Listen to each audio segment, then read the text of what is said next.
icyo cyose giteye kubiri n'ubuzima, ubwicanyi ubwo aribwo bwose, ihonyabwoko, ugukorora inda, guhohosha, konona umuntu ku mubiri cyangwa kumutunguza ku mutima, icyo cyose kimwambura agateka, haba kumufata nabi mu kazi, mu kumwangaza, mu kumugira umushumba cyangwa umucangero, kumufungira ubusa cyangwa nabi, ukudandaza imibiri y'abagore cyangwa abana, ibyo byose bisa nabyo. Semerera rero yuko ubuzima rikatihabwa, kandi Imana iriti umwe wese nzomwishuza amaraso ya mwene wabo, amaraso y'umuntu sinzobura kuyahora. Turabisanga mu Mamuko 9:5-6. Semerera yuko akarenganyo, ikinyoma, amacakubiri ayo ariyo yose, ubwicanyi ubwo aribwo bwose, ukwihorahorana, ugukumirana uko ariko kose, ubuhumbu bidashimisha Imana kandi bijanye na kamere y'umubiri. Haleluya, haleluya. Imbuto n'ijambo ry'Imana, umuvye nawe ni Kristo. Umwemera wese azoramba mu myaka yose. Haleluya. Banyakubahwa mwese, mwese mu cubahiro yahawe n'Imana canke n'igihugu, bereye mutari w'Episkopi na bamwe bose patiri mukuru yadondagura sinave nihenda, tugira amahoro ya Kristo. Yubile nziza mwese, yubile nziza mwese.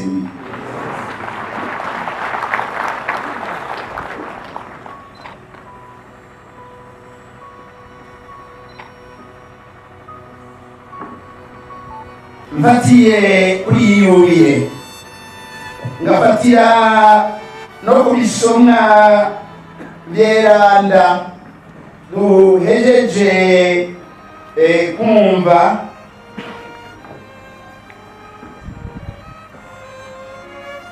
Nagomba ndabyitse muri izi numbero, gukenguka no kurimbura yubile y'imyaka 50.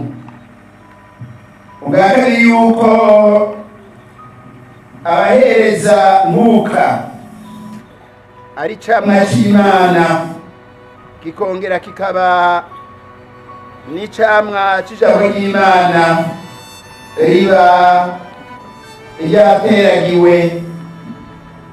Hanyuma turaheza tuzirikane n'ico abasaserdoti baheza bakatirirwa. Tubanze rero dukenguruke, twongere turimbure yubile y'imyaka 50. Duhuriye hano ngo dukenguruke Imana ku myaka 50. Iyi paruwase ya Mugamba yaragijwe Bikira Mariya Umugabekazi yurijwe mu ijuru, imaze ishinzwe. Tugakengurukira kandi abo bose Imana yaciyeko ngo bakomeze ubuntu n'ubukristo muri iyi paruwase. Turakengurukira kandi Imana yitorera abasaserdoti ngo baze gukorera iyo Mana mu murima wayo, ariyereye Imana ngo yo bimenyetso by'ubwami bw'Imana mu bantu, abatazoba bubaka izabo cyangwa ngo babyara babo. Turakenguruka Imana kubamenyesha Imana inshingwamuryango, imihari y'ubutumwa itandukanye, hamwe n'imibano Kristo yavutse.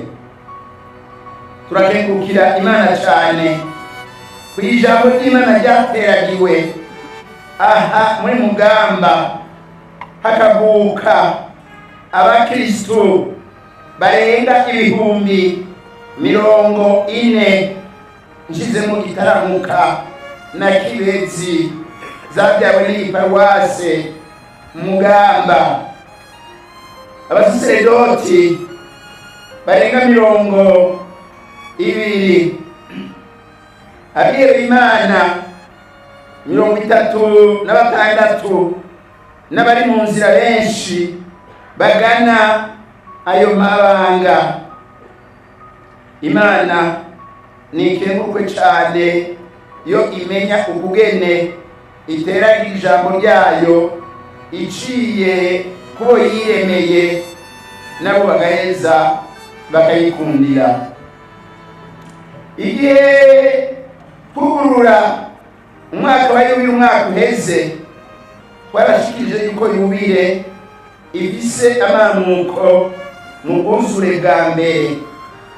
Itegeko rya Musa ryari ryarashinze umwaka udasanzwe ku Bayahudi, aho yagira ati muzogira umwaka ugira 50, umwaka mweranda, mugira umwaka mweranda, muzoheza mutangaze icese ibohorwa ku Bayahudi bose, kuko bari barabohowe igihe yabakura mu Misiri. Azoba ari yubile yabo. Inzamba cyangwa imwe bakoresha mu gutangaza uyu mwaka wa yubile ryari ihembe ry'imfizi y'intama yahotoye bita Yobeli mu rurimi rw'Igiheburayo, ariho havuye yubile, ni ukuvuga muri urwo rurimi Yobeli. Mu bwuzure bwa kabiri Yesu yaje kunoganza n'ukuzuza iyo yubile, ari nacyo gituma agira ati Mana Data yanungitse kumenyesha ubuntu bw'Umukama. Tubisanga muri Luka 4:19. Yubile rero isigura iyo nzamba yasamirana mu mwanya twavugije, kandi n'umwaka uheze yari yasamirijwe. Yasamirizwa ku mugoroba, buca haba umunsi w'ugutororwa ibicumuro, umunsi w'ukubohorwa, umunsi w'urukiza. Uwo mwaka w'urukiza wamurimo gukomeza umuvukano, kwitaho abagowe, kurekuriranira hamwe no kubohoka.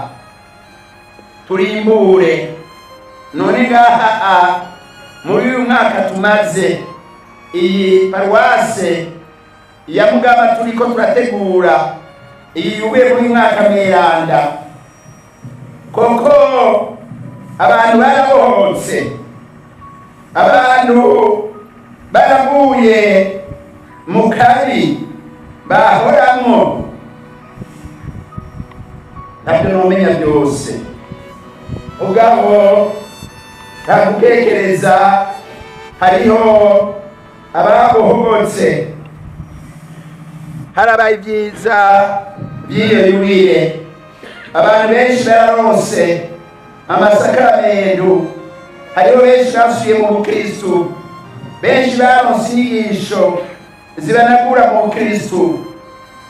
Byongeye nk'uko twari twabisezeranye, hariyo amasengerane yahezagiwe, naje guhezagira isengero rya Gakaranka, isengero rya Nyakimonyi, isengero rya Ruhinga, isengero rya Nyagasasa, yaraheze arongera arahezagirwa. Kandi murabona yuko iki kigo ca Bikira Mariya kiriko kiratera imbere, ni ikimenyetso c'uko abantu bitanze bidasanzwe. Namwe nimurabe ukugene asayangana, ngira nico gituma Patiri mukuru yavuze ko ari paruwase nziza, natahora akunda kubikoresha cyangwa atahora akunda kubikoresha.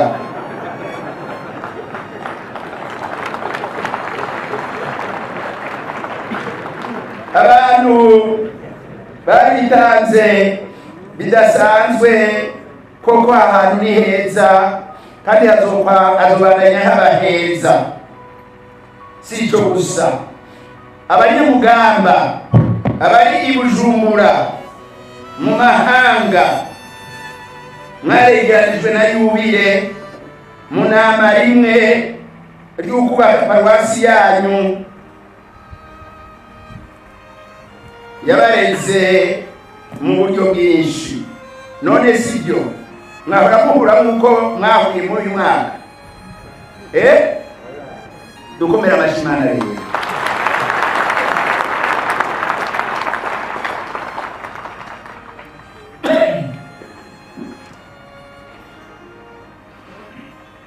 Ese mwokomeza ubwo bumwe mugashira hamwe igihe cyose ngo twubake ibitaro bya Nkota na Ruhinga, ikiraro cya Murembwe kimaze gutwara abana batari bake, amashuri ya Gakaranga n'ahandi.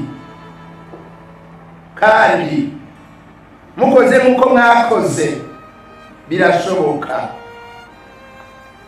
Ijambo rero ry'Imana ryateragirwa muri uyu mugamba rirabandanya riteragirwa no muri diyoseze yose.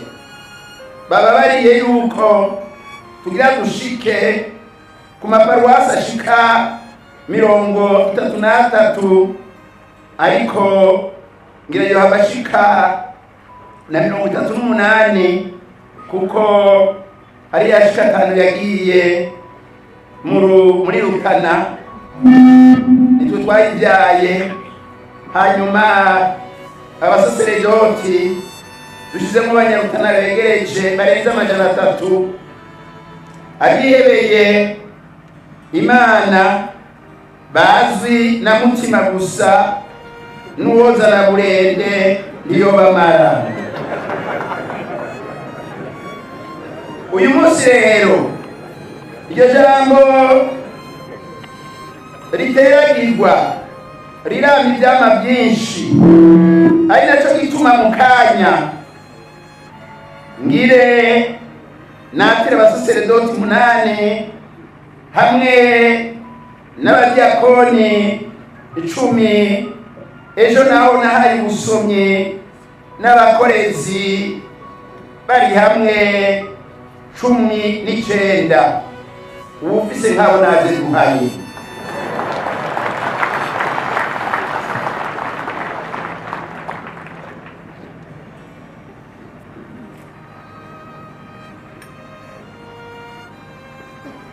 Muti none abasaseredoti batirwa iki?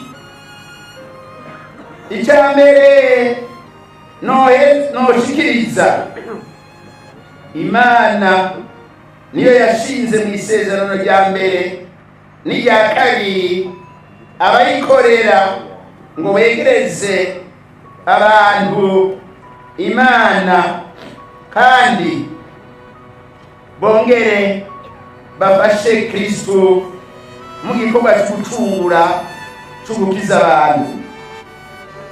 Mu isezerano rya mbere amabanga meranda yarategura ubuzima buzokurikira. Imana yonyene yashize Musa na Aroni ngo barongore igihugu kandi bakigire ceranda. Imana yatoye abandi bantu umwe wese ku rugero rwiwe ngo babafashe muri icyo gikorwa, mu rugendo barimwo, mu rugaragwa bagana igihugu Imana yari yabateguriye Palestina.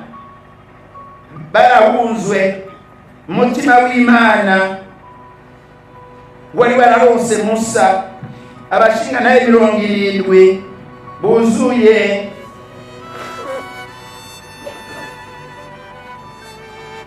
ubwitonzi kugira ngo bamufashe kurongora igihugu ciwe babe abungere beza. Imana yonyene yarungise umwana wayo w'ikinege Yesu Kristo kw'isi, umutumwa n'umusaseredoti mukuru, nk'uko tubigaragaza mu kwemera kwacu, tukongera tukabisanga mu Baheburayo 5:6, tukabisanga no muri Zaburi 109. Umwana w'Imana yarihereje se nk'imbaga itagira gatosi, yongera arasangiza iryo banga abatumwa biwe yatiye mu kuri.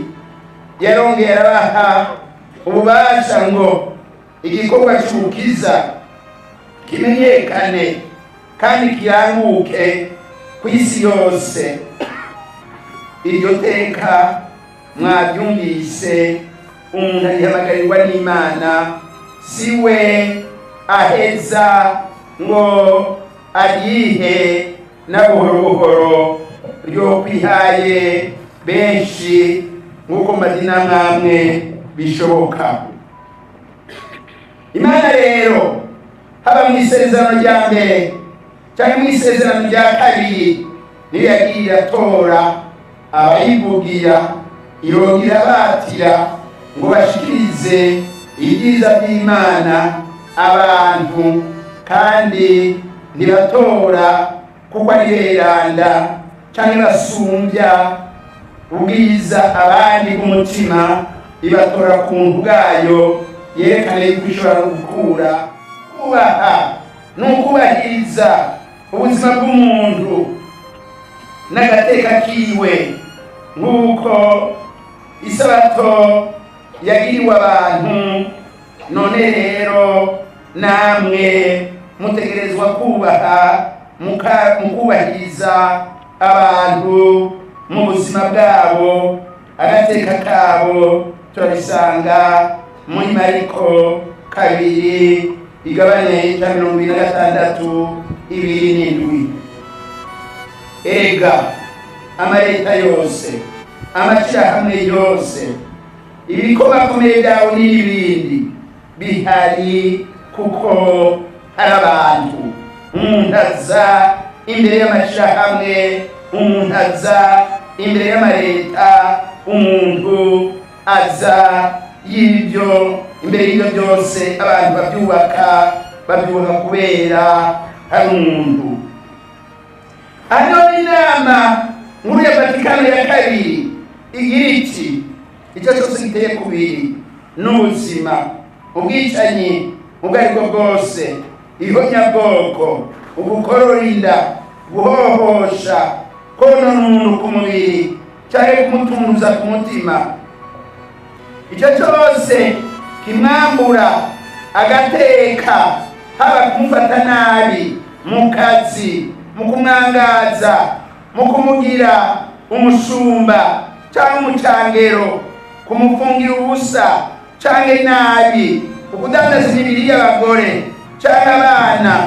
Ibyo byose bisa nabyo n'ibikorwa bigayitse, biracafuza imico, biratoza agateka k'abantu, eka mbere n'agateka k'ababikora, biratuka icyubahiro c'Umuremyi. Turabisanga muri cya gitabo Eklezia mu bihe bya none mu kanomero ka 27. Semerera rero yuko ubuzima rikatihabwa, kandi Imana igira iti umwe wese nzomwishuza amaraso ya mwene wabo, amaraso y'umuntu sinzobura kuyahora. Turabisanga mu Mamuko 9:5-6. Semera yuko akarenganyo, ikinyoma, amacakubiri ayo ariyo yose, ubwicanyi ubwo ari bwo bwose, ukwihorahorana, ugukumirana uko ariko kose, ubuhumbu bidashimisha Imana kandi bijanye na kamere y'umubiri, rero ishinga kamere y'umubiri n'iy'isi, batazoheza ngo batorane ubwami bw'Imana, uko tubisanga mu Bagalati 5:19.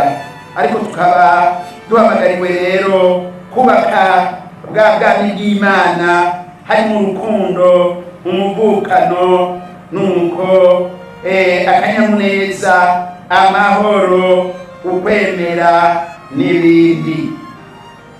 Ndemera kandi nkemeza iyaba ibihugu byinshi muri Afurika yacu canke no ku isi abantu bagaruka ku Mana by'ukuri, bagaruka ku Mana akaba ari ibagenza, hobaye ubutungane, hobaye ugukundana, hobaye umwidegemvyo, hobaye ukuri mu bantu.